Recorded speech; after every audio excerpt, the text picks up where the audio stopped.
everyone. It is time to talk footy. Podcast is back on. It's been a while, actually, and back in the country is my favorite man, Andrew McCallick. How are you, man? I'm good, mate. Thanks for having me. It's good to be back. Very quickly, man. What are you doing here? What are you doing this time? This time, a range of different things. Origin function at the Stanley Hotel. Obviously, it wasn't our night, but I had a good opportunity to have a chat to Spud Carroll. He was up and about, New South Wales winning, so I had that function. Now the next couple of days, having a little chat to the Hunters and what they're doing, and obviously during a bit of a period now, and so coming back to try and help and spread the message about what they're trying to accomplish, and the players coming through. It's a really good time, and more so just getting out and about and doing a few things like this. Very quickly, before we get into all of that, Macca, you came here. We went to the Gulf Province, to Kerama. How's it been? Like the last 4 to 5 weeks, are you getting like comments from friends saying like, mate, did you really go to Papua New Guinea? Yeah, there's been a few. Not so much going to Papua New Guinea exactly, probably more so where I went when I was here. So the trip was just unreal, and just the experience I got from it. You know, the country I got to see. It wasn't your standard trip to Port Moresby, then home. So. Really exciting and an opportunity. I think we're trying to work towards something later on in the year as well, and maybe another golf as well. So, absolutely, mate, it was unreal, the trip, and plenty of people saw the vision, and the boys did a tremendous job of getting the photos and the videography as well. So, mate, plenty of great things to look back on. The last 5 to 6 weeks, you're obviously busy because of the rugby league season. You're also part of the Queensland under-19 setup. How was that, man? Yeah, really good experience. Once again, Darius Boyd was the head coach. Camp was at Kingscliff for about a week, and then flew down to North Sydney and played the game of that oval there. So really good result. The boys played tremendous, got the win, and they just did pretty much everything from what the coaches wanted them to do. And a lot of those guys will have bright futures in the NRL whenever that is. I'm not too sure. Still pretty young, and a couple of guys within that team are still 18, so they're obviously eligible for next year as well. But it's in good stead. Darius did a great job teaching the boys about DNA of all Origin, about the history of it, which is really important for kids these days to understand. How important is it, the development, the pathways, and all of that as Papua New Guinea, as us? We're now sort of setting all that up now with Joe Grimo and everyone else. Yeah, it's important. It's like building a house, right? It's laying the foundations to hopefully set yourself up for longevity so you can be successful and be competitive. The hardest thing with that is it takes time and patience because everyone wants results straight away.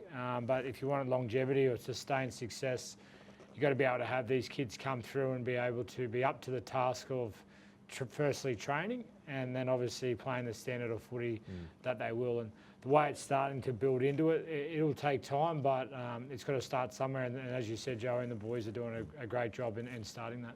In terms of an identification process, how early in the piece would you start saying like, okay, that's a kid I need to look at?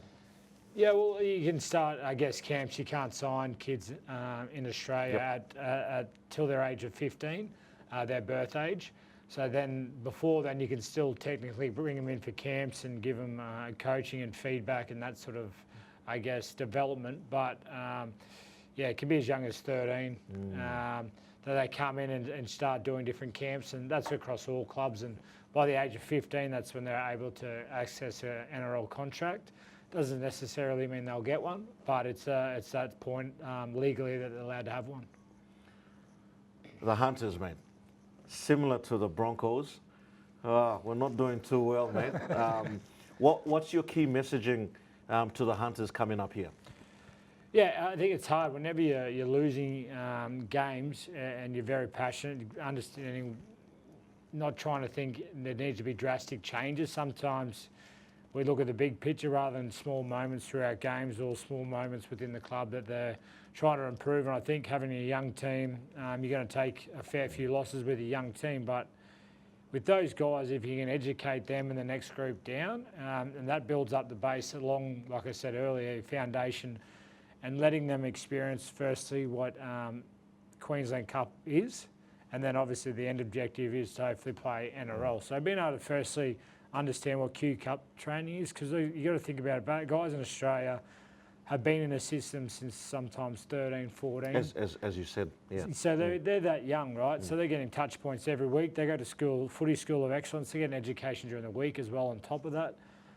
So that adds up over time. So if they don't play NRL, they still have a good grasp of understanding about rugby league and what they need to do. So then they've obviously got the Q Cup, and there's even guys can't make Queensland Cup. They're playing local A grade. Their understanding and what they need to do, they might not be up to it just yet, or they might be a bit young, or whatever it might be, is there. So, and it's a flow-on effect, right? So you don't want instant success straight away and then let it drop off. You know, there's a period now coming up, the Chiefs in 18 months' time, starting pre-season, to give guys education and build that in. And it's a good opportunity for a couple of those guys now from PNG coming back in as development players is really good, because what you got to understand is there's only a top 30. If they were put in the top 30, they'd take away from spots from players, I guess, imports from England or Australia. So you need to fill those top 30, but a base for them is development, because they're playing in the Div 2 competition in England. So in a sense, it could be below Queensland Cup standards. So, but the great thing is for them, they have an opportunity to see Jerome Luluai's, the Connor Watsons, Alex Johnsons, how they train and prepare each week. The game might be Saturday, but the preparation starts from Sunday. It's their sleep, it's their diet, it's everything they're stretching. All those little things they'll pick up, or they should pick up, that'd be my tip, along the way, and they'll put them in good stead, because being slow with that and getting an understanding once they get there, they won't feel as much pressure. Then they'll have a grasp and they'll deserve their shot. Papua New Guinea, when we say, oh man, Finlay, Goro, and Morea, three guys playing in the London Broncos, they get signed on as development players, and then there's this big, man, why are they in development? Why in the development players? But as you said, there is a process, and they still got another season. And think of it like this: they go into that top 30, and they get some more in the top 30, and they stop, because you have to get the development. So being set with that development is better for going into that top 30 and bringing more guys in, then they can learn. And when they deserve their opportunity in the top 30 because they've trained hard, or just not because of where you're from, you know what I mean? And they'll get that opportunity. As you said, they're playing in Div 2 competition. What people got to understand, there's levels. The last thing you want to do is put a player or a kid in there who's not up to it, gets out, spat out the back door, and he's not there. Yeah. I'd rather him come in a year late than a year early. So that's the hard thing, and people trying to understand that might be difficult, but being patient. I know I'm not a patient person at times, but the end result is what you want, and it's starting right, but you just got to hang in there. They're going to be playing one more season with the London Broncos, and then it'll only be November 2027. November 1, 2027. When they sort of come into camp and everything else. Yeah, sometimes depending on, this will probably come into as well, depending on how old you are and how many pre-seasons you've had. So technically from your last game or your last team event, or generally awards night, in the NRL you get a set number of weeks depending on your age and how many pre-seasons you've had. So the younger guys will only get 6 weeks, middle guys 8 weeks, and the oldest get 10 to 12. So they, depending on their age and their situation, they may even come back October time sometimes. I'm not sure when their season finishes or how they're going to end up, the London Broncos, that is. But in that October period, if they're around and they're here, it'd be probably a bit of advice would be to try and learn some stuff and try and gravitate to people and learn something early before the actual block starts. What about the guys here, the Hunters here, and even in our sort of semi-pro Exxon Digital Cup players? What would be your advice to them now that we've got the PNG Chiefs coming in less than 2 years? What would be your sort of, what do they need to do to get recognized, or to see that okay, I should be looking out for this guy? Yeah, well, firstly, and the basic fundamentals of the game. So it's your technique on your catch pass, your tackle, all your effort areas off the ball. Physicality's never been a problem for PNG players. Like they're so physical, so powerful. So being actually understanding the IQ in football about different types of tackles, how to defend properly in a team, all those things you'll pick up. But it's probably your day-to-day habits of eating right, sleeping, hydration, all those things that probably aren't taught a real lot to set you up so you can train properly. Because as I said, physically they're pretty good. There'll be a few points to work on just like anyone.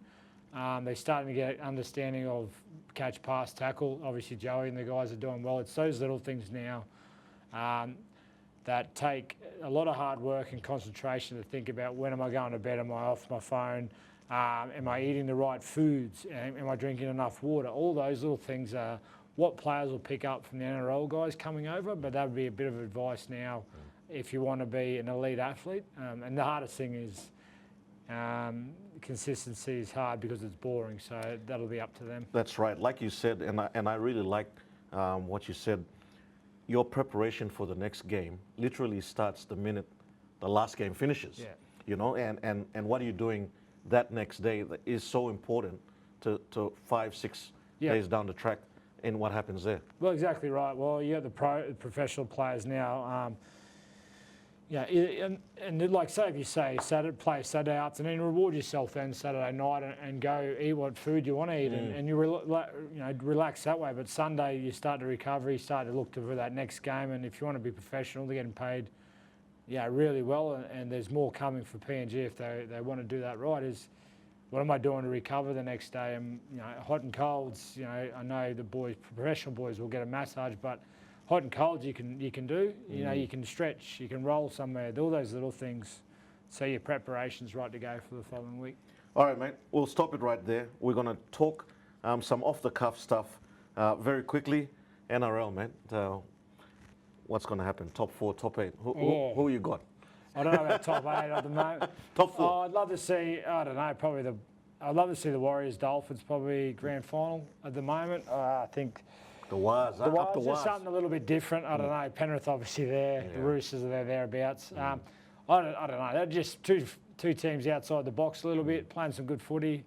Our team's done and dusted, mate. So look, Cowboys are those smoking. Trying to think a little bit Queensland here, but look, they're the obvious choice. Those two teams besides Penrith at the moment consistently been really good, and both sides without a couple of key players at the moment. But probably like to see that one. Nathan Cleary, mate. Everyone's saying he's done it all now. Well, what are your thoughts on that? He's definitely done it all now. I didn't really question the Origin thing. I kind of thought he'd done a bit of that, but that's just a bit of outside noise. But I thought he's always performed pretty well. I don't know. Talk about box ticking, he's ticked everything. But I don't know. There'll be something else. Who knows his career move? See what this year, and then it'll open up after that. No doubt he's got endless amount of choices to decide on what he does. Does he go overseas? Does he do a different sport? Some young boys at Golf ISO, is it? ISO. Were telling me they want him to come and play for the Chiefs and bring Mary back with him. So I don't know. Who knows? Quick fire round, 3 seconds per question. Yeah. Best teammate? Gillette. Matt Gillette? Yeah. Toughest opponent? Tamalolo in his prime. Best coach? Wayne. Okay, Wayne. Favorite stadium? Suncorp. Hardest player you've ever tackled? Manu.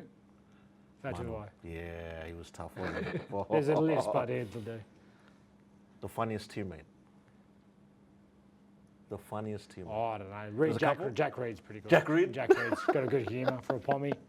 I think you said this, but what's your favorite post-match meal? Yeah, I don't have a set one, but that's what I said before. Like you've done all through the week, played your game, go and reward yourself. Any sort of anything really, any takeaway. That's your chance to just choose what I want to choose. Coffee or tea? Coffee. Of course, yeah. If you weren't a rugby league player, I'm sure you've answered this numerous times. What would you have been doing? I don't know. Probably. Would have loved to be in the Dogs in the police force, probably. Really? Yeah. Wow. Shift work, you get time away. There's still a bit of excitement there. You got a bit of a goal there to do something, so it's pretty exciting as well. Last one, mate. Broncos, Knights, or Dragons? What's that? Broncos, Knights, or Dragons? Just got to answer it. Broncos, Knights, or Dragons? I'll go Dragons. They treated you well there? Yeah, I think every club did. Yeah, pretty much. Yeah, so. sorry, man. I wasn't sure. you know. The question. I wasn't sure it was a trick question. No. All did well. All worked well. out well, mate. So you make of your whole situation the best you can anywhere you go, and be the best person you can be. Good one, Macca, mate. You're part of the furniture here in Port Moresby now. Yeah, looking forward to coming back potentially September. So be back September, and October. then October as well. Yeah. So some big things happening. Any last things you want to sort of say to sort of the young players coming up? Please do, and then we'll wrap things up. I think just firstly enjoy your football for what it is. The older you get, the more pressure is added on. Obviously, the levels you play, but make sure you don't lose the love of the game and the fun factor of why you played to begin with. So always keep that. And if you really want to do something, regardless of what other people say, I think you just got to keep at what goals you are and put your best foot forward. Good one. All right, Macca, again, a pleasure. You just keep on coming back with the hits, man. Well Thanks, done. mate. Cheers. All right, that's it for another episode of TOKTOK Footy with Macca. Hope you enjoyed it. Some really good insights there. Have a fantastic week or day or whenever you're tuned in. And we'll do it all over again next time. Catch ya. Much love. Boom.